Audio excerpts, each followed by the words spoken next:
The year 2000, I was challenged with my mother having a massive stroke and having to bring both she and my Down syndrome brother into my home. And in 2004, I began to have paralysis on the left side of my face, drawing, twitching. I had fallen several times unexplainably, and so finally I got sent to a neurosurgeon, and he performed an MRI in his office, came back in and gave the news that I was dealing with an inoperable brain tumor on the left side of my brain. Of course, when you hear the word inoperable, that is pretty scary because you know that there is no hope in man at that point. And I dealt with that through the remaining part of 2004 and all into 2005, up until November of 2005, when I attended a ladies' retreat in Kentucky.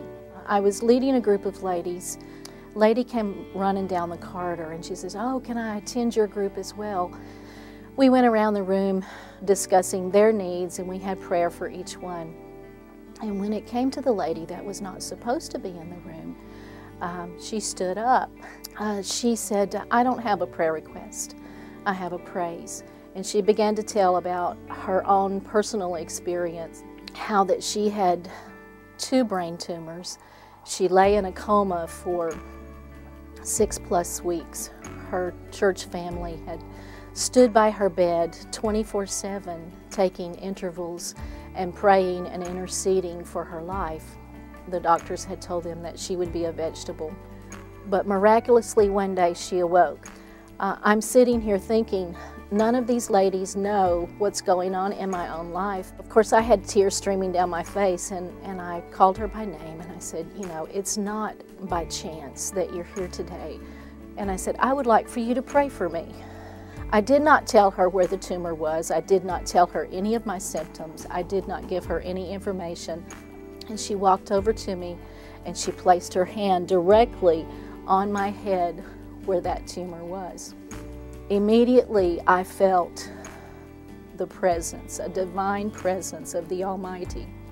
The healer had come into that room, and I knew that he had. After that time, I had not suffered not one single symptom.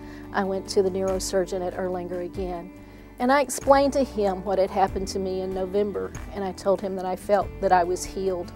They called me back in and said, "We really need to do another MRI. Even though you're not having any symptoms, we need to be able to close this case."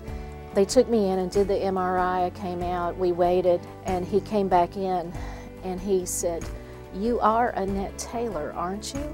And he said, these are your film from the past, and this is your film from today. And there is no brain tumor.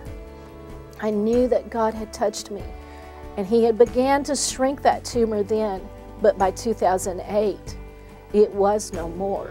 It was totally gone. That is only explainable by God. All glory goes to him. We did nothing for treatment. I had no radiation, I had no chemotherapy, I had no surgeries, but God himself reached in. He touched that tumor, he eradicated it, he totally healed my body, and I give him the glory and the praise.